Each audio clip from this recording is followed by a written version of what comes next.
الشيطان الرجيم بسم الله الرحمن الرحيم الحمد لله رب العالمين الرحمن الرحيم مالك يوم الدين إياك نعبد وإياك نستعين اهدنا الصراط المستقيم صراط الذين أنعمت عليهم غير المغضوب عليهم ولا الضالين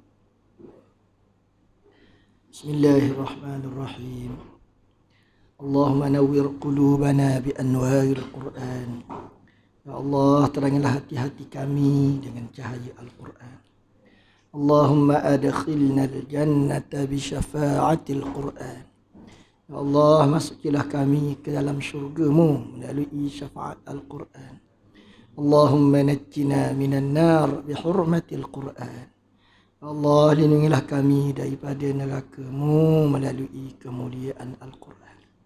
ربنا أفرغ علينا صبرا وثبت أقدامنا وانصرنا على القوم الكافرين ربنا آتنا من لدنك رحمة وهيئ لنا من أمرنا رشدا أما بعد أعوذ بالله من الشيطان الرجيم بسم الله الرحمن الرحيم قال المصنف ونفعنا بعلومه في الدارين آمين قال 243 berhubung dengan syurga dan penghuninya serta keadaan dan suasana yang ada di dalam syurga itu telah dinyatakan juga oleh Rasulullah sallallahu alaihi wasallam dalam hadisnya yang sahih. Sabdanya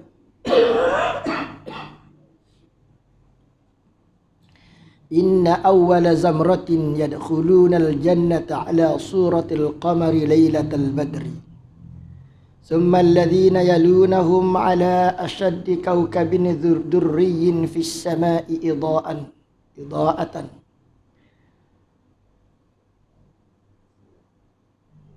la ya'uluna wala yata'awwatuna wala yatfuluna wala yatakhammatuna amsyatuhumul dhahab wa rashuhumul misk wa mahamiruhumul uluwah arwahuhum al-hurul ainu ala khuluqi rajulin wahidin ala surati abihim Adam 60 dhira'an fis samai rawahul Bukhari wa Muslim wa Tirmizi. Sesungguhnya golongan yang mula-mula sekali masuk ke syurga, rupa mereka adalah sebagai bulan purnama.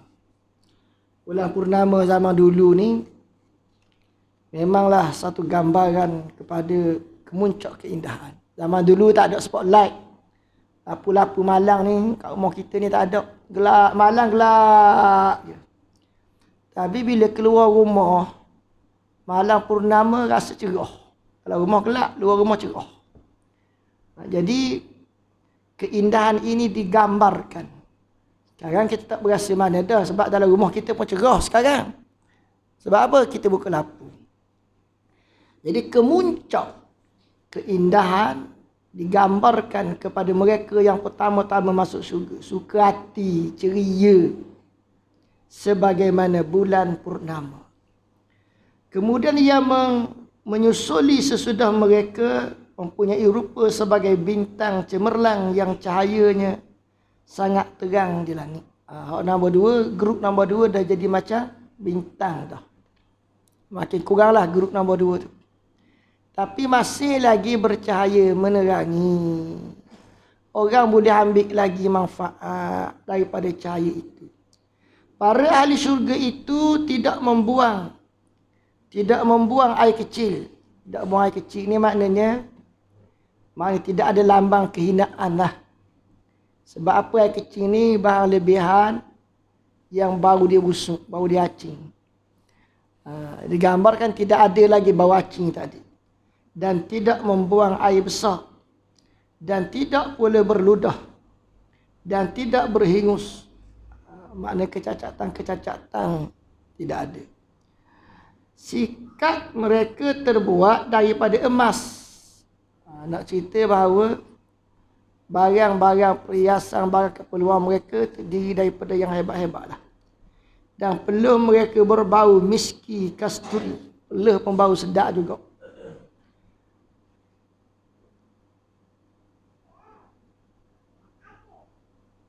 Rasapan mereka dari tangkai kayu gaharu yang halus-halus. Dia cerita pasal perasapan ni kerana orang Arab zaman dulu dia suka berasak. Suka berasak ni maknanya dia suka ambil aroma bau yang baik-baik. Maknanya diri kita ni dipengaruhi juga oleh sekeliling kita. Di antaranya bau-bau yang baik memang mempengaruhi diri kita. Dan bau-bau yang terbit daripada pokok kayu yang baik mempengaruhi diri kita. Yang paling tinggi sekali adalah gaharu lah. Gaharu ni mungkin kita kata ada lagi benda lain yang lebih mahal daripada gaharu. Tapi gaharu ni dia ada banyak grade. Dan grade yang mahal sekali, harga mahal lah. Sebab apa? Gaharu ni dibuat daripada teras kayu. Walaupun sekarang orang dah buat suntikan dan sebagainya lagi. Bukan yang asli lagi lah. Tapi yang asli tu dia mengeluarkan asap yang boleh neutralizekan badan kita. Asap yang terbit daripada teras kayu. Jadi benda tu pokok yang tua. Teras kayu ni kalau kita tengok, Allah Ta'ala jadikan batang pokok kayu ni, hak tengah tu dia ada lubang. Lubang seolahnya tempat dia bernyawa lah. Dia sedut air sampai ke pucuk, dia ada lubang. Jadi lubang tu dia beza dengan yang kulit. Pokok yang lama dia mengeluarkan tenaga neutral.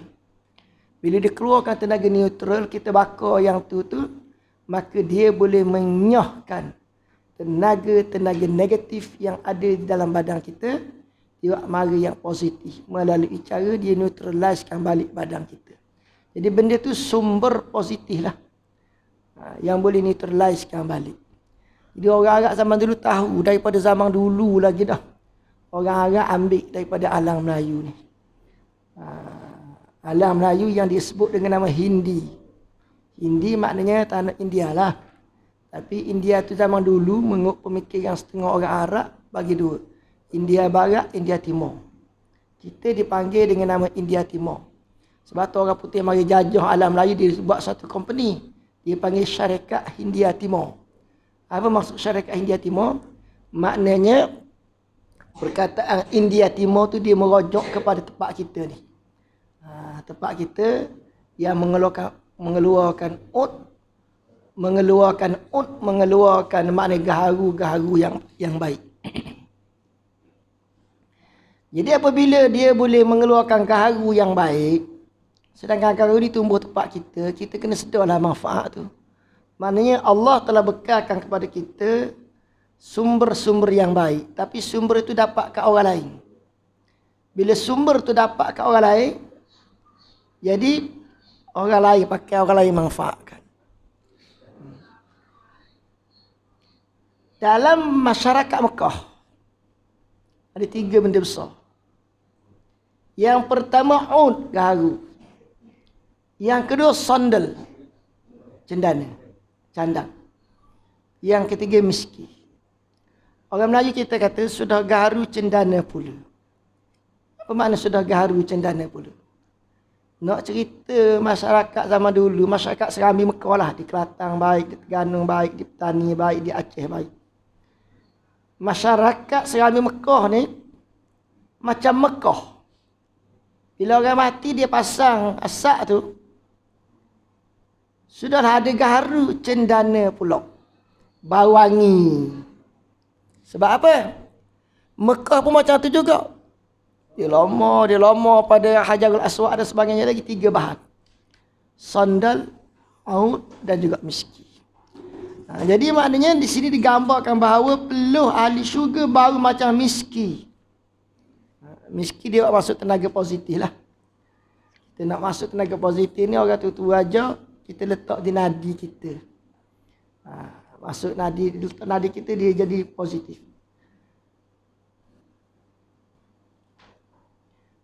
Perasapan mereka dari tangkai kayu gaharu yang harum. Isteri-isteri mereka adalah bidadari yang bermata jelita, mata molek. Para ahli syurga mempunyai satu macam watak sebagai satu orang sahaja. Satu orang saja. Bentuk rupanya adalah seperti bentuk bapa mereka, iaitu bentuk Adam yang tingginya 60 hasta ke atas. Maknanya ahli syurga ni Allah Ta'ala besarkan dia. Allah Ta'ala besarkan dia. Sebenarnya Nabi Adam AS tingginya 60 hasta ni masih lagi berlaku khilaf di kalangan ulama. Adakah makna 60 hasta tu 60 hasta ataupun simbolik kepada makna ketinggian. Dan hari ini memang ada di beberapa kubur ditemui manusia-manusia yang besar. Ditemui dalam beberapa kubur-kubur purba, kubur-kubur lama, manusia yang besar, yang tinggi. Muka dia ni ada yang lebih besar daripada tubuh badan kita. Mungkin orang dulu badan dia besar, wallahualam besar macam mana. Cuma ayat ni ada ulama kata besar sungguh, 60 hasta itulah. 60 hasta manusia biasa. Ada ulama kata tak, dia melambangkan kepada besar zaman dulu.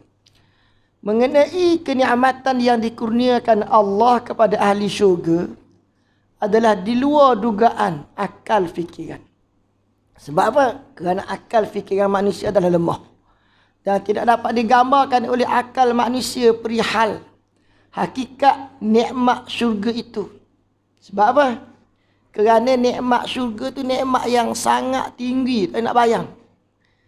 Walaupun kita bayang ni dengan bayangan imajinasi, satu gambaran makin comel, kita rasa makin sedap. Kita gambaran saja, imajinasi. Makin comel, makin sedap. Makin comel, makin sedap. Ni nak cerita bahawa rasa sedap tu terkesan dengan rupa gambar. Pun begitu, gambaran buah, gambaran nikmat ahli syurga kita nak gambarkan. Apatah lagi rasa kenikmatan. Memang kita tak nak sentuh rasa itu. Cuma diberi pinjam kepada diri kita ni gambaran. Orang sebut syurga kita pun terbayang, tempat molek, nikmat. Gambaran itu sebagai pinjaman sahaja kepada keyakinan dan bukan hakikat sebenar yang boleh dicapai oleh rasa yang ada dalam diri kita. Rasa yang ada dalam diri kita ni lemah, tidak mampu mencapainya.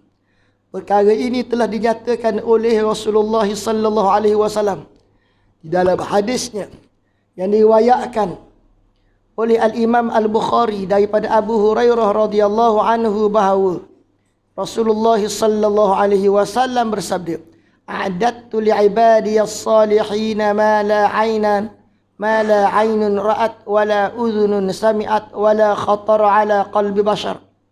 Iqra'u in syi'tum fala ta'lamu nafsum ma ukhfiya lahum min qurrati a'yun." Surah As-Sajdah. Aku, yang ni Allah Ta'ala kata, telah sediakan untuk seluruh hamba-Ku yang soleh. A'adtu li'ibadi.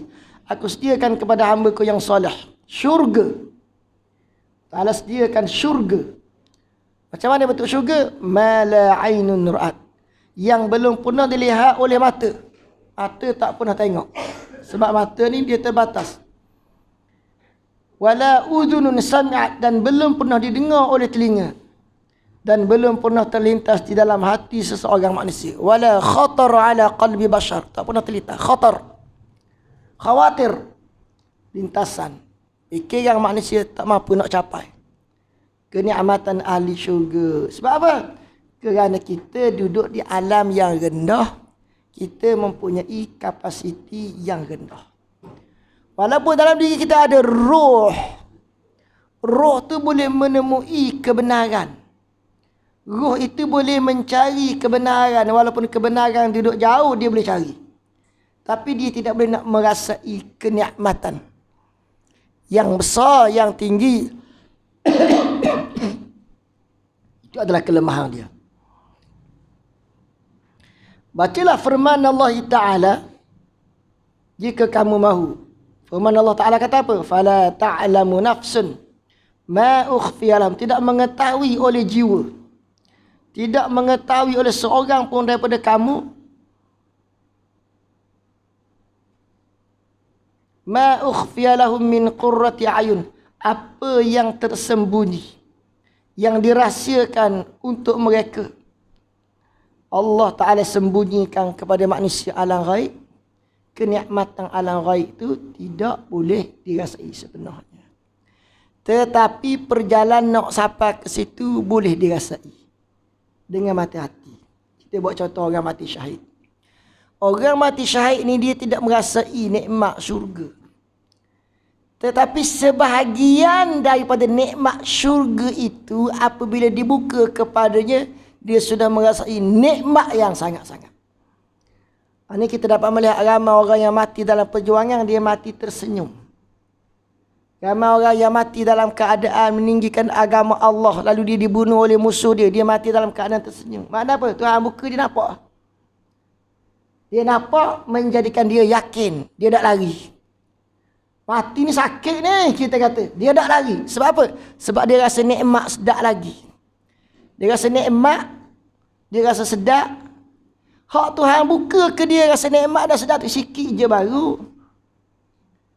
Sikit je berapa peratus, 1%, 2%. Nak banding dengan nikmat yang sebenar, besar lagi. Tetapi jiwa itu tidak mampu nak merasai sebab jiwa tu lemah. Hak dia rasa sikit tu habis cerita dah. Terbayang, tergambar pada rupa. Orang mati syahid senyum. Jadi sebenar tak dapat. Sebab kita lemah. Ini nama dia alam mulki, alam syahadah, alam yang boleh dilihat. Nikmat dia rendah, nikmat dia kecil, nikmat dia terbatas. Berbeza dengan alam malakut yang lebih tinggi. Tapi tengah tu Allah Ta'ala buat, di antara alam malakut dengan alam syahadah, Allah Ta'ala buat alam misal. Dalam alam misal tu ada alam khayal. Khayal ni maknanya manusia terbang. Dia terbang, hilang. Mana khayal? Hilang. Lepas tu dia balik, baru sedar balik. Jadi dalam kehidupan, apa benda yang paling sedap sekali dalam kehidupan? Dalam kehidupan, hak sedap sekali terbang. Khayal tu paling sedap sekali. Sehingga manusia tak kenal diri dia apabila dia duduk dalam lautan khayal. Dalam lautan khayal tu duduk dalam alam misal. Kita disuruh belajar mengenai, disuruh belajar alam ghaib melalui pakai alam misal yang Tuhan beri duduk dalam diri kita. Tuhan beri. Melalui cara macam mana? Cara mudah. Kita berzikir. Kita berzikir ni nak rasa nikmat. Nikmat alam malakut. Boleh tak? Kita belajar dah bahawa seseorang manusia itu rohani dia boleh pergi teris ke belakang sejauh-jauh kejadian manusia. Allah Ta'ala kata wa idh qala rabbuka lil malaikati inni ja'ilun fil ardi khalifah. Dan ingatlah ketika mana Tuhanmu berkata kepada para malaikat, aku akan jadikan di atas muka bumi ini khalifah. Cerita ni berlaku, Nabi Adam ada dah tak lagi. Nabi Adam tak ada lagi. Nabi Adam tak ada lagi, cerita ni berlaku. Allah Ta'ala kata, ingatlah masa ni. Jadi kita boleh ingat tak masa tu? Diri kita dengar tidak berzikir, tak boleh ingat. Tapi diri kita dengar berzikir, dia boleh sampai ke situ. Dalam keadaan kita tak sedar, dia sampai ke situ.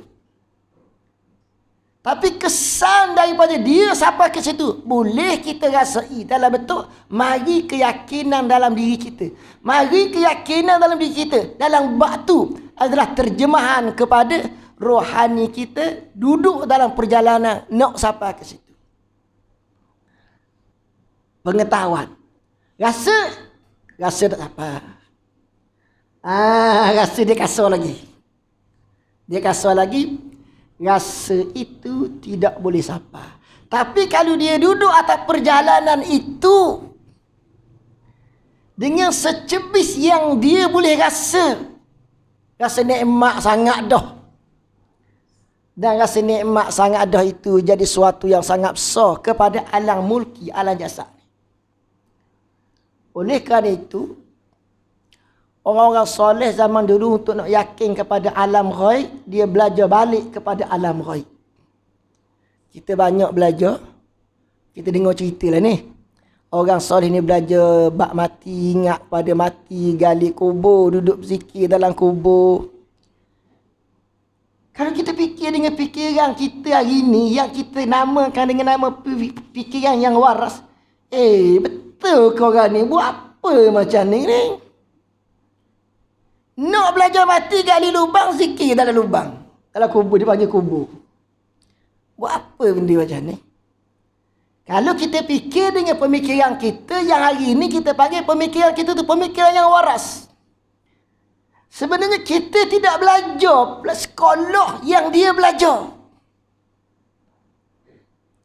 Dia duduk dalam kubur, dia berzikir. Sekolah zikir tu kita tak ada duduk dalam sekolah zikir.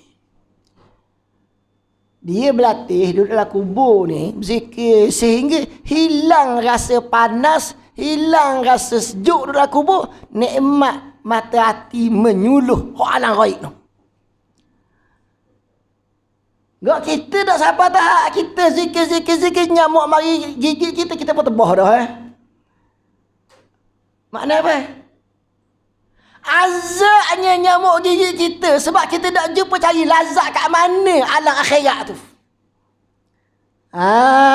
Kita sudah berada dalam satu sekolah lain daripada orang dulu. Orang dulu duduk berzikir sekolah rohani. Kita berzikir sekolah kita jasmani lagi. Nyamuk gigit kita, nyamuk gigit jasmani. Allah azab sangat dah. Sedangkan orang duduk dalam tanah, dalam kubur tu panas. Tak terasa panas. Sebab apa? Lazat dalam zikir kita nampak. Makna apa? Allah Ta'ala buka melalui pembukaan ghaib. Melalui jalan zikir dapat pembukaan ghaib. Tapi tak dapat semua. Dapat sikit je. 0.5%. 0.5% tu menjadikan dia rasa lazat dah. Mari yakin. Yang kuat. Yakin tahap dia tu. 1.1 pun tak ada dalam diri kita hari ni. Kerdilnya kita. Sebab kita belajar kok sekolah lain. Dia belajar kok sekolah lain. Kita belajar kok sekolah akal. Apa-apa kita nak buat, kita fikir timbang dengan akal. Ya ke tak ya? Bukan ke tak bukan? Tak ada dengan pertimbangan rohani. Orang dulu dipikir dengan pertimbangan rohani. Boleh ke tak boleh? Ya Allah, boleh. Boleh apa masuk? Rohani kata boleh. Dengan suluh rohani. Di atas jalan Rabbani. Boleh. Dia masuk. Masuk. Hak ni, hak berjaya ni berjaya besar. Hak tidak berjaya ni, atas jalan tu, mati dalam keadaan tersenyum tadi. Jadi Allah Ta'ala maha kaya buat alam misal. Ulama kata alam misal itu terletak di antara alam malakut dengan alam mulki. Alam roh dengan alam syahadah. Duk tengok tu alam misal. Apa benda makna ulama kata ni? Alam misal adalah jambatan yang terletak di antara alam malakut dengan alam mulki. Makna apa? Tak faham. Sebab apa kita tak faham? Kerana kita tidak berzikir. Walaupun kita belajar tauhid, boleh markah tinggi dah. Kalau masuk sekolah belajar tauhid, dapat 95% tauhid. Dalam periksa. Tapi kita tidak duduk atas jalan hak ulama-ulama lalui dulu. Ulama lalui, dia belajar beriman kepada alam ghaib. Alam yang tak nampak. Melalui pinjang sekejap bagi nampak duduk dalam alam misal. Nak buka alam misal ni macam mana? Nak duduk diri kita duduk dalam sekolah nampak alam ghaib yang kita nak tengok tadi. Zikir. Zikir itulah yang bawa kita kepada beriman kepada alam ghaib dengan keyakinan yang terang dan jelas. Sebab apa?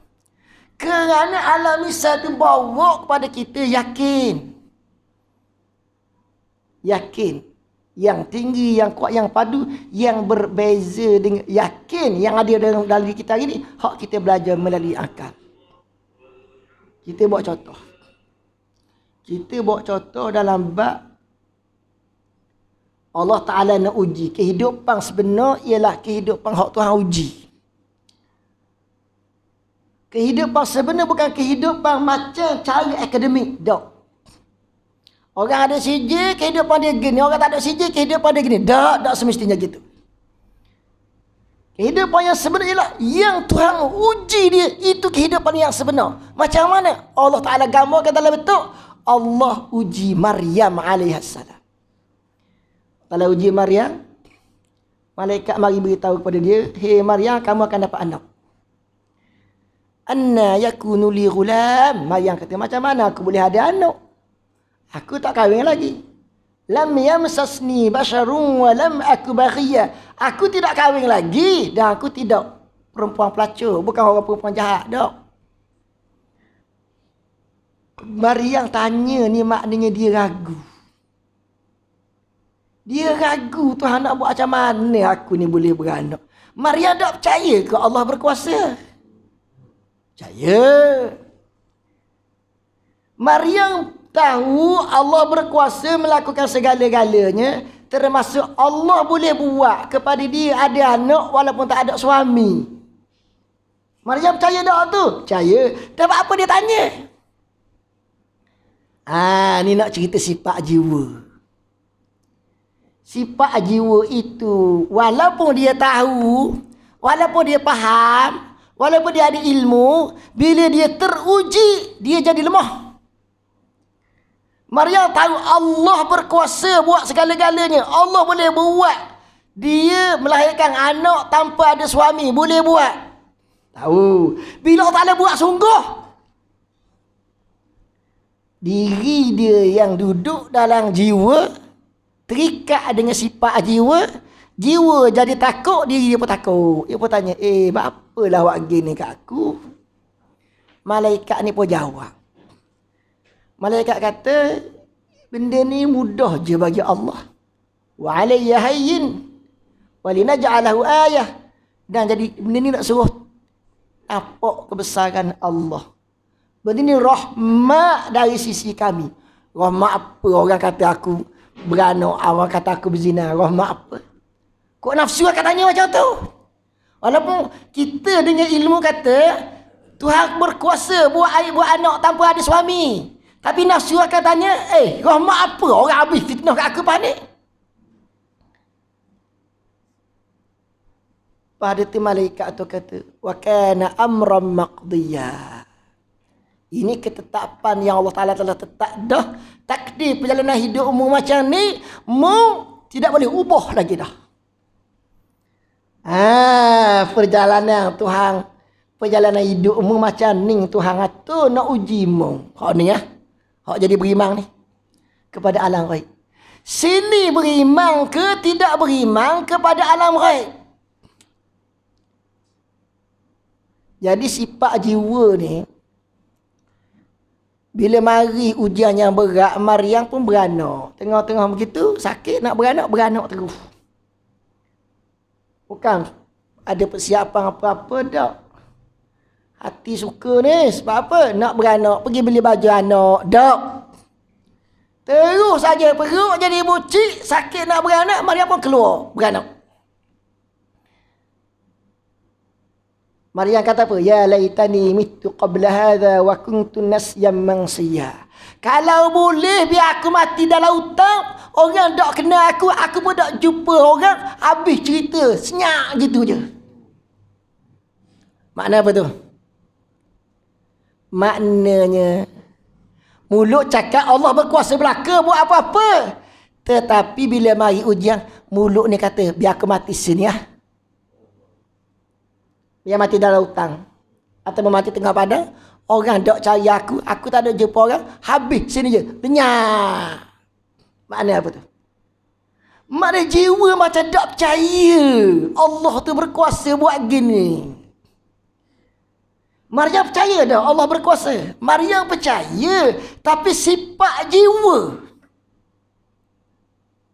Jiwa tahu Tuhan berkuasa. Bila dia kena uji, dia jadi macam tidak percaya. Maka tubik kata-kata. Biar mati sini ya. Habis cerita. Orang tak tanya aku tak jumpa orang. Sifat jiwa dia lemah, dia mengalah. Tapi dia kata dia tak kenal Tuhan. Dia kata dia percaya Tuhan berkuasa. Tapi Allah Ta'ala tak jadikan. Dalam cerita Maryam, Allah tidak jadikan Maryam ni duduk tengah padang mati dalam hutang. Tak, dia balik masuk dalam kampung semula. Untuk apa Maryam balik masuk dalam kampung semula? Bukankah balik dia masuk dalam kampung itu untuk menerima fitnah yang akan dihadapkan oleh orang kampung kepada dia.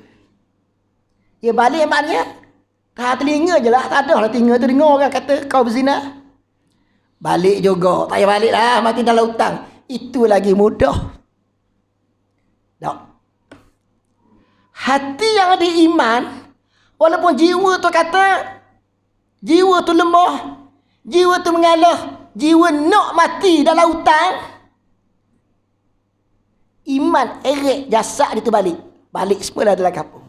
Balik untuk apa? Untuk terima fitnah. Biar terima fitnah apa? Fitnah nak datang berapa banyak, nak jadi apa? Biarlah berlaku dengan automatik. Sebab itu kehendak Allah. Iman tu kata macam tu. Nak jadi gani macam ni, lepas ni jadilah. Kulah Allah tak nak atur macam mana pun. Bila masuk dalam kampung, orang pun kata Maryam zina. Jiwa ni pertama sekali dia akan kata, tidak, aku tidak berzina. Jiwa mempertahankan diri, dia akan kata, dok. Macam kita lah, orang kata membuat jahat, dok. Kita tak buat jahat, kita kata, dok. Melainkan kalau kita buat jahat, lain cerita lah. Kita tak buat jahat, orang tanya, kita kata, dok. Bila orang tekan lagi, maka lepas tu kita akan kata, seingat aku tak buat. Ayat jadi panjang dah. Nak menerangkan tentang kenda ni. Mula-mula dia kata dia tak buat. Lepas tu lama-lama orang tanya, dia kata seingat dia tak buat. Makna apa tu? Maknanya jiwa ni bila ditekan dia jadi lagi lemah. Ditekan jadi lagi lemah. Ditekan jadi lagi lemah. Bila dia ditekan sampai tahap yang sangat lemah, dia akan bergantung pada akal. Maka dia kata, seingat aku tak buat. Seingat aku. Ingat duduk dalam akal. Ingat bukan duduk dalam jiwa. Ingat duduk dalam akal, bukan ingat duduk dalam jiwa. Maka dia kata aku tak buat, dia betul kau. Seingat aku tak buat. Jiwa yang kena rasuk tadi tu, kena tekan tadi, menjadi makin lemah. Dia nak kekuatan, dia bergantung pada akal. Jadi kuatlah sikit. Hak tadi mulut kata, aku percaya Allah berkuasa. Sekarang dia kata, macam mana Allah boleh buat anak kat aku tak kahwin lagi. Yakin dia turun tangga. Yakin berada pada tahap yang lemah. Yakin tau? Yakin. Sebab apa jadi lemah? Kerana di dalam yakin itu ada keraguan. Dalam yakin ada ragu. Hak mana yakin? Hak mana ragu? Ragu tu jiwa. Yakin? Hati. Yakin dia ada dalam jiwa. Yakin dia dalam hati. Ragu tu jiwa. Ia turun. Yakin tu turun. Duduk tempat ragu. Dalam ragu tu ada yakin. Tahu Allah berkuasa buat aku macam ni. Allah berkuasa boleh uji aku macam ni. Uji ni nak uji. Aku tak nak lawan dah. Tapi dalam hati, apa Tuhan uji macam ni? Jiwa tu. Hak ni kita cerita Maryam ni cerita nak tunjuk kepada kita perjalanan hati yang ada yakin, ada ragu. Macam mana dia naik tangga sampai kepada duduk di atas yakin bulat-bulat. Yakin bulat-bulat tu beriman pada alam akhirat, beriman pada alam wahid. Yakin tu macam mana dia naik tu, kita tak nampak dia. Ni Allah mari cerita Maryam. Jadi hari pertama aku dah buat. Lama-lama kata, seingat aku dah buat. Jiwa sudah bergantung kepada akal. Kuat tak? Ingat aku kuat dah. Fitnah kuat lagi. Tekanan masyarakat kuat lagi. Maka jiwa yang sudah bergantung kepada akal pun masih lagi belum kuat, kerana jiwa dan akal itu sama-sama lemah. Lemah gantung dengan hak lemah, dia tak jadi kuat. Lemah juga. Kuat dah, kuat lemah. Kuat hak lemah. Kuat tak kat mana sangat. Maka Allah Ta'ala cerita ni. Maksudnya bila kita kata seingat aku tak buat, gantung dengan akal dah, tak kuat juga lagi. Akhirnya Maryam berkata, orang lelaki tu beritahu ujian ni mari atas aku, ujian daripada Tuhan. Bila mari kata-kata, orang lelaki tu beritahu kepada aku, dia bergantung kepada kata-kata tu. Kata-kata siapa dia? Kata-kata malaikat. Malaikat kata, mari dalam jelmaan orang lelaki. Kalau malaikat tu mari dengan sifat hakikat diri dia malaikat, Maryam nak gantung atau apa? Tak nampak. Tuhan nak cerita tepat yakin tu dia terbit mana. Mari keyakinan kepada malaikat gantung kepada kata-kata malaikat itu. Kata-kata malaikat tu terbit dalam rupa orang lelaki. Malaikat duduk di alam mithal, boleh gantung selalu. Jadi bila boleh gantung, walaupun orang nak kata noh, orang nak kata kamu berzina macam mana pun Maryam ingat orang lelaki tu kata ujian Tuhan atas aku. Orang lelaki tu kata wa kana amran maqdiya, aku pegang atas tu jadi kuat semula. Iman, yakin, hak duk tangga kena tadi naik semula. Okeynya berjalan. Siapa akhir? Siapa orang kata Nabi Isa kena bunuh? Siapa semua orang tengok dah ni batang tubuh orang macam Nabi Musa, Nabi Isa ni. Hati dah. Maryam yakin dengan keyakinan yang bulat dah, bahawa perjalanan hidup dia tu Tuhan tentu begitu. Dia tak buat. Dia tidak berzina. Sebab apa? Sebab hak lelaki tu kata kana amran maqdiyah. Dia pegang kemah-kemah. Masa dia pegang kemah-kemah, yakin tu naik tangga, duduk tepat, yakin bulat. Allah Ta'ala cerita. Cerita ni ulama tasawuf, ulama akidah melihat. Ini dia contoh perjalanan yakin yang nak naik tepat, yakin bulat-bulat. Yakin, hendak yakin tadi tu naik tepat, yakin bulat-bulat. Macam mana? Sifat dia bergantung pada alam misal. Nak gantung pada alam misal ni lah, kita kena buka alam misal dalam diri kita. Alam misal dia banyak. Dalam diri ada alam misal. Kartun animasi tu semua alam misal belaka. Obama cakap dalam TV. Donald Trump cakap dalam TV. Itu bukan Donald Trump sungguh tu. Itu semua alam misal belaka. Tapi alam misal dalam diri kita. Bukan alam misal dalam TV. Alam misal dalam diri kita. Hak ni menjadi satu tempat ulama tasawuf belajar ilmu yakin. Macam mana tu? Bila kita berzikir, terbukalah pintu tu. Pintu alam misal terbuka. Kita pun boleh tengok TV. TV dan diri kita memaparkan gambaran-gambaran gaib dalam skrin tu tertera fizikal, gambar fizikal. Nak cerita benda gaib. Jadi kita pun tengok dalam gambar tu. Mula-mula blur. Tak jelas. Zikir bertahun-tahun zikir. Lagi terang, lagi jelas. Bersama dengan makin terang, makin jelas, keyakinan jadi makin bertambah. Keyakinan jadi makin bertambah. Jadi keyakinan naik tangga tinggi. Ulama sebut bahawa sesungguhnya itu adalah sekolah keyakinan. Belajar mana? Belajar di alam misal dalam diri kita. Anak kucing dia apa benda? Kalau sekolah kebangsaan, kita bawa buku, kita bawa pen. Sekarang mudah je sekarang orang belajar guna IT ni. Anak pergi sekolah bawa handset je. Belajar di alam misal, belajar ilmu yakin di alam misal itu, anak kucing dia zikir. Zikir asma, zikir ismuzat. Jadi dalam kita belajar tu kita akan berjumpa. Gambar mari dah. Maka boleh faham. Rasa tak nak rasa lagi. Dengan rasa yang maksimal. Rasa baru permulaan baru.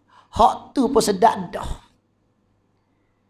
Sehingga menyebabkan orang yang mengejar syahid tidak berhenti tengah jalan walaupun dia ditetak hancur lebur pun.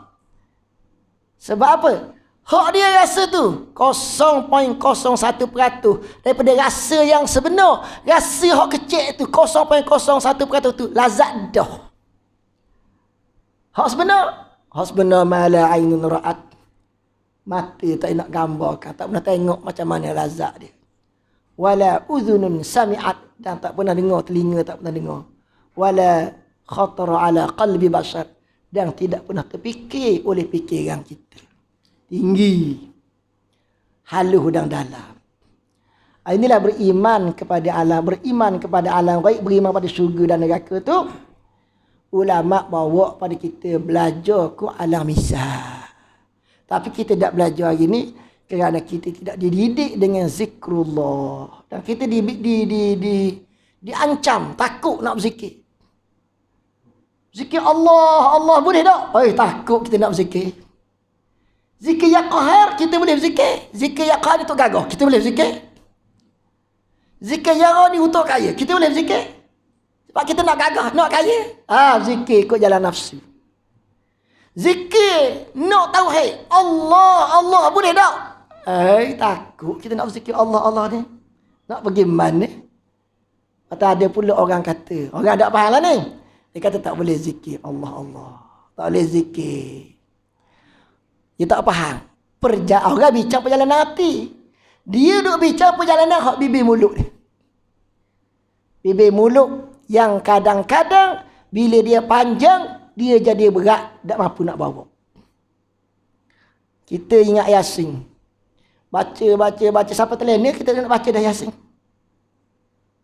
Kita terlena, boleh tak baca Yasin tengah terlena? Tak boleh. Akan kita sasur, kita baca-baca tu berekor lain. Sebab apa? Sebab dia panjang. Roh tidak nak benda panjang. Hak panjang ni akal dengan tabiat dia suka pada falsafah, dia nak panjang. Akal tu dia suka belik. Akal itu perjalanan dia, perjalanan falsafah. Roh dia tak nak, tak perlu perjalanan falsafah. Dia nak tauhid. Tauhid. Dia nak sepatah je, cukup dah, pegang, bawa. Kita buat contoh budak yang baru lahir ni. Dia hua ni. Dia panggil zikir yang dikenali. Dikenali maknanya Allah menjadikan baby itu keluar suara begitu sebagai zikir dia untuk kita kenali itu adalah satu rahsia dia. Ada tak budak Allah Ta'ala buat, dia baru lahir, dia boleh bercakap selalu? Tak ada. Baru lahir, budak yang baru lahir, dia tidak ada bangsa dan dia tidak ada bahasa. Mula-mula. Semua sepatah belaka. Wah. Wah. Tidak ada bangsa, tidak ada bahasa. Lepas pada tu baru ada bahasa. Baru jadi ada bangsa. Bila? Bersama dengan akal dia kembang. Akal dia kembang, maka dia ada boleh bercakap. Beberapa patah, lepas tu boleh bercakap banyak. Jadi ada bangsa. Bangsa apa dia? Bangsa berdasarkan bahasa. Hak dia cakap tu. Jadi roh ni tauhid, dia nak ungkapan Allah. Dan itulah gema yang menjadi makanan dia. Zikir adalah membawa satu kekuatan kepada roh. Justru itu nikmat-nikmat yang ada di akhirat tidak ada persamaannya dengan nikmat yang pernah kita lihat atas dunia ni. Dan rasa di dunia ini sekalipun agak ada persamaannya, tetapi persamaan itu hanyalah mengenai namanya sahaja, sedang keadaan dan sifat yang hakikatnya sudah pasti jauh perbezaan. Nama kita ubah nama yang serupa. Quran pakai nama serupa. Sebab apa? Nak pinjam kepahaman supaya kita boleh jadi faham. Kita pakai nama serupa, tergambar benda serupa. Zakum. Zakum ni tempat kita buah duri, dia panggil apa tu? Tempat Anal lah. Dia panggil pokok jaruk. Bukan jaruk yang tepi tanah ni, bukan pokok jaruk kau tu. Tu lain. Pokok jaruk ni dia berduri. Orang tak makan. Kalau nak buat ubat, kena rebus lama. Kena rebus lama kerana dengan rebus lama tu panas lama-lama baru bisa dia mati. Kalau kita ambil air panas, kita berbubuh dia, kita berminum, racun, mabuk kita. Orang tak makan dia, ambil makan tu duduk. Dia orang Arab tak makan lah. Orang Arab benda ni, orang Arab membayangkan pokok ni keji. Kita pokok banyak, jadi kita buat kajian. Orang tu buat kajian, oh pokok ni ada khasiat gini untuk tulang lah. Pokok jaruk.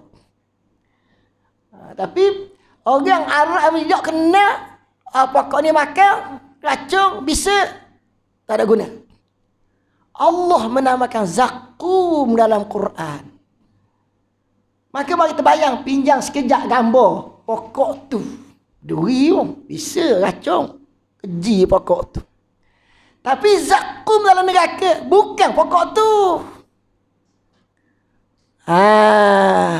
Dah kenapa Quran mari guna istilah yang sama? Nak suruh mudah faham berdasarkan kepada level kepahaman masyarakat Arab waktu tu. Kau dah sebut nama tu, tengok gambar. Sebab tu kita kata alam misal tadi tu dia jak sistem yang Tuhan buat. Nak suruh faham, maka kita nak faham, kita kena lalu ke sistem tu. Allah itu al-musawwiru, maha menggambarkan. Talawak mari zakum. Orang faham. Oh, pokok ni tak ada guna.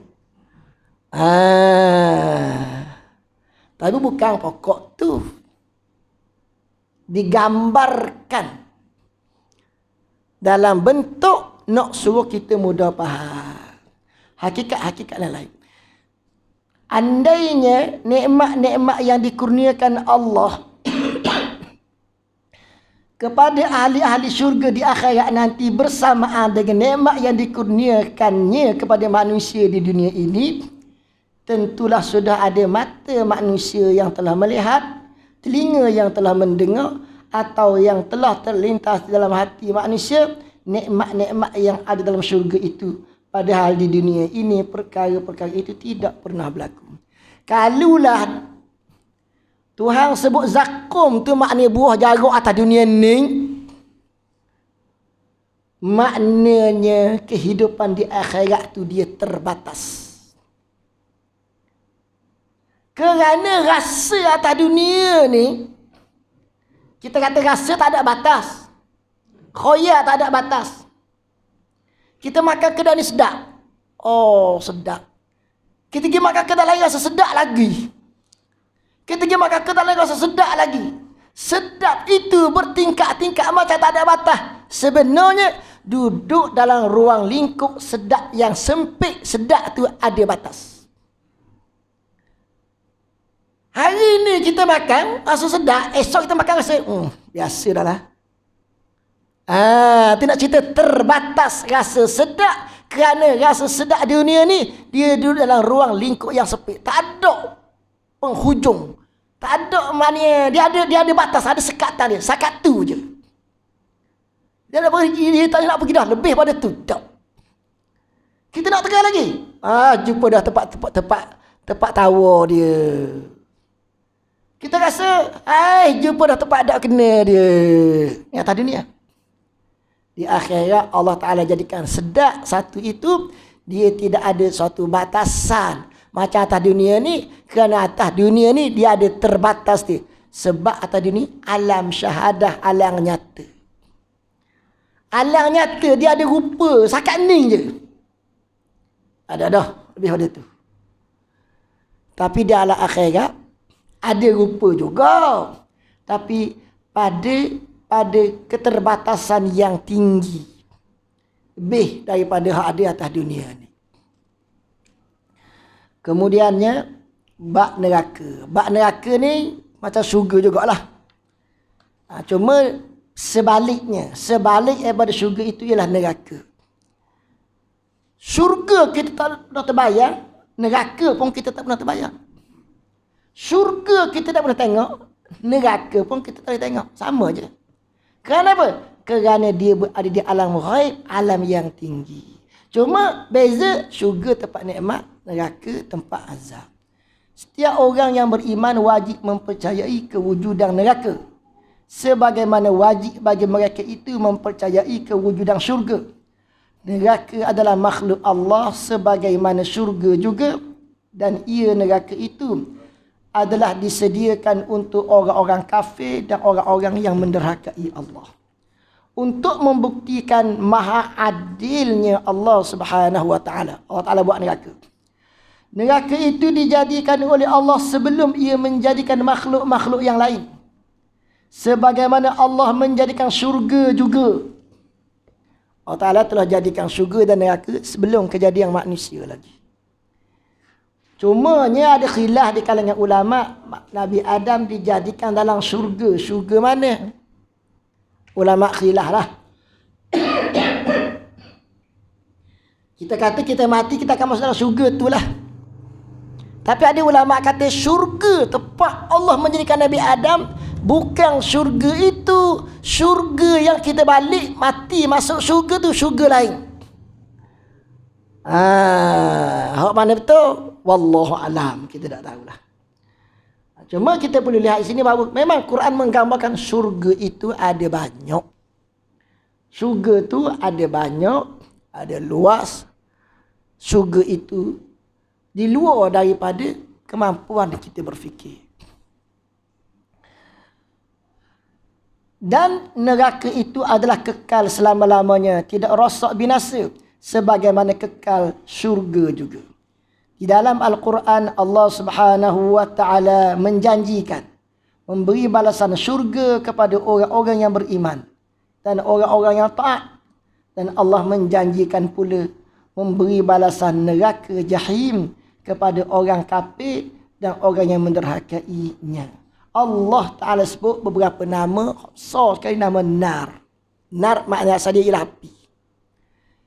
Nar makna api, dinamakan neraka tu api, disifatkan neraka tu api untuk kita faham bahawa kita masuk neraka ni kita tidak berada kepada di dalam unsur kita. Allah Ta'ala buat tiap-tiap benda daripada mana dia datang, dia balik ke situ, dia sejahtera. Kita mari pada tanah, kita akan balik pada tanah. Kita sakit, kita balik kepada tanah, kita akan menemui sejahtera. Kalau kita mari satu tempat, kita balik ke tempat lain, Makna orang tak panggil tu balik. Sesat tengah jalan lagi. Api adalah sifat, adalah unsur kejadian syaitan dan iblis. Kita dijadikan daripada cahaya, campurlah tanah air api angin. Tiba-tiba kita balik kepada unsur api, kita balik kepada unsur kejadian syaitan dan iblis. Tidak sejahtera kita. Sebab tepat tu tepat syaitan dan iblis. Dalam sejarah kesesatan umat manusia, manusia sesat. Kita kata Nabi Nuh lah cerita manusia pertama sesat. Zaman Nabi Nuh lah. Di zaman Nabi Nuh manusia menyembah patung. Waddan, Suwa', Yaghut, Ya'uq, Nasra. 5 patung. Tapi sebenarnya sebelum manusia menyembah patung sebagai syirik yang awal manusia terima lalui, ada lagi sebelum daripada itu manusia telah menyembah api. Syirik yang pertama manusia sembah api. Lepas tu bagi-bagi syirik yang kedua manusia sembah patung. Macam mana berlaku syirik yang pertama manusia sembah api? Apabila anak Nabi Adam AS menderhakai perintah Allah, dia bunuh saudara dia, dia pun tarik tangan kasih dia. Dia bawa turun Aqlimah, turun daripada kaki bukit, pergi duduk di Adan. Duduk sebenarnya tanah Arak ni, duduk di Adan, lari. Duduk situ, beranak, bercucu, bercicit. Ni syaitan mari. Syaitan mari, pujuk. Dan memberikan ilmu kesenangan. Ilmu teknologi lah. Nak air, buat gini, dapat air. Nak api, buat gini, dapat api. Kemudian masak. Masak jadi sedap dah. Dalam masakan tu masuk api. Masuk unsur kejadian syaitan dan iblis. Sedap. Sebenarnya syaitan buat masuk mengenyangkan nafsu dengan ada masakan pakai api dalam makanan tu. Bukan makna kita makan yang tak payah masak, bukan. Tapi nak cerita hebat iblis ni. Menjadikan ilmu masak mesti guna api. Ilmu masak guna api mula-mula diketahui oleh ni yang menderhakai perintah Allah. Maka dia memiliki tamadun yang awal banding dengan adik-beradik lain yang taat pada Allah Ta'ala. Adik-beradik lain tu akhirnya mati belaka. Yang tinggal adalah daripada keturunan Nabi Syith. Orang lain mati. Tak ada generasi panjang, tak ada. Ni setelah dia pandai masak, buat makanan, maknanya dia ada satu level tamadun di zaman itu. Waktu orang lain tak ada tamadun lagi. Tamadun yang diilhamkan oleh syaitan dan iblis. Kemuncak nok kepada keselesaan hidup ialah dengan menyembah api. Orang nak teknologi zaman tu sembah api. Akhirnya manusia telah menyembah unsur kejadian syaitan dan iblis. Syaitan dan iblis yang dijadikan daripada api, dia masuk neraka, dia balik pada sifat asal dia. Ada masalah dia balik sifat asal dia. Jadi dia syaitan iblis masuk neraka, dia tidak merasai sengsara sebagaimana sengsaranya manusia yang masuk dalam api, kerana manusia itu ketika dia masuk dalam neraka, dia tidak dapat balik lagi kepada asal kejadian dia. Gambaran syurga ni ada kebun, ada sungai, gambaran air dan tanah. Kan gambaran api. Tanah dan air, lambang obat, lambang sejuk. Nyakit, api dan angin. Dan angin buat mari api yang kecil tu jadi besar, lagi besar, lagi besar, lagi besar. Api dan angin ni lambang nyakit, lambang kesyaitanan. Tanah dan air lambang penyembuhan, lambang kesegaran bagi manusia. Jadi bila manusia ni balik masuk neraka, dia tak jumpa tempat asal kejadian dia. Itu dia antara yang sengsara. Syaitan iblis masuk neraka dah apa? Sebab di situ dia menemui asal kejadian dia. Ni Allah Ta'ala buat ni. Maha Agung Allah Ta'ala menciptakan segala-galanya, dia mesti balik pada fitrah dia. Manusia yang masuk neraka tak jumpa fitrah dia. Syaitan iblis dia je berfitrah, dia tak kisah, tak apa. Jadi dalam Quran, Allah Ta'ala menamakan neraka dengan beberapa nama. Yang kita nak tengok, neraka itu disebut dengan nama nar, api. Sebab apa? Ini rahsia Quran sebut ni adalah rahsia yang menerangkan hakikat kehidupan. Neraka, kita tak tahu neraka. Orang Melayu panggil neraka. Sebab apa? Apa makna neraka? Neraka mari daripada perkataan apa? Kita tengok orang. Bahasa Melayu dia rendah. Tapi bahasa Arab dia tinggi. Boleh hurah. Kenapa neraka disebut nar, api? Gak manusia dan malaikat dijadikan daripada cahaya disebut nur. Sikit je beza. Nar, nun, alik, ra. Alik duduk tengah, api. Nur, cahaya, nun, waw, ra. Waw, tengah. Tempat alik tadi berubah waw. Tukar selalu. Sikit lah. Nar dengan nur. Setan, iblis, jin dijadikan daripada api. Nar. Kita, malaikat, dijadikan daripada nur. Makna kita dijadikan daripada nur ialah roh kita dijadikan daripada nur. Maknanya roh kita ni kejadian dia sama dengan kejadian malaikat. Oleh kerana itulah kejadian manusia, kejadian Nabi Adam diumumkan di kalangan malaikat. Kerana kejadian Nabi Adam itu adalah di kalangan malaikat. Sebab apa kejadian manusia adalah di kalangan malaikat? Kerana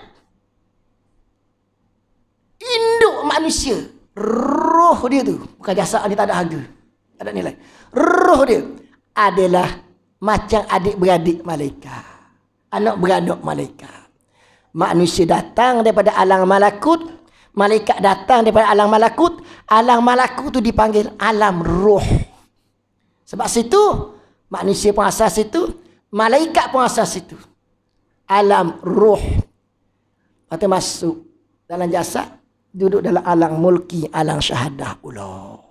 Syahadah maknanya alam yang boleh ditengok. Sebab boleh ditengok? Sebab ada rupa. Ada rupa yang bersempadan. Oh ni, oh kecil. Ni, besar. Ni, besar ni. Ada rupa, boleh diukur. Sempadan dia. Terbatas. Alam ghaib itu tidak boleh diukur. Tidak terbatas, maknanya tak ada limit. Ada pun hak fizikal ni, alam syahadah boleh ditengok, ada limit dia. Ada limit maknanya sempit, kecil dan rendah. Jadi, asasnya neraka disebut nar. Ini rahsia Al-Quran, bahasa yang hebat. Ada pun kalau kita tanya orang Melayu, kenapa neraka dinamakan neraka? Neraka makna asal dia apa? Tak boleh jawab dah lah. Bahasa yang rendah. Jadi dalam Quran disebut beberapa nama-nama neraka yang Quran sebut. Dan nama-nama ini menjadi satu daripada perkara yang dikaji oleh alim ulama untuk menambahkan keimanan kepada alam ghaib. Maka marilah kita lihat bahawa sesungguhnya perkara syurga neraka ini kita kena belajar bukan sekadar dengan akal, bukan sekadar dengan jiwa, tapi juga mestilah dengan roh kita. Dan pembelajaran syurga neraka dengan roh itu ialah dengan kita berzikir, menggunakan asma'ullah, menggunakan nama-nama Allah. Mudah-mudahan Allah Ta'ala masukkan kita di kalangan hamba-hambanya yang dirahmati dan diampuninya. Allahumma alif baina qulubina wa wahid sufufana wajma' kalimatana. Allahumma ja'alna min awliyaika as-salihin wa ibadika al-muqarrabin. Allahumma walli umurana khiyarana wa la tuwalli umurana shirarana. Allahumma ya dafi'al bala idfa' 'anna al-bala wal waba wal mihan wal fitan birahmatika ya arhamar rahimin. Rabbana atina fid dunya hasanah وفي الآخرة حسنة وقنا عذاب النار وصلى الله على سيدنا محمد وعلى آله وصحبه وسلم والحمد لله رب العالمين.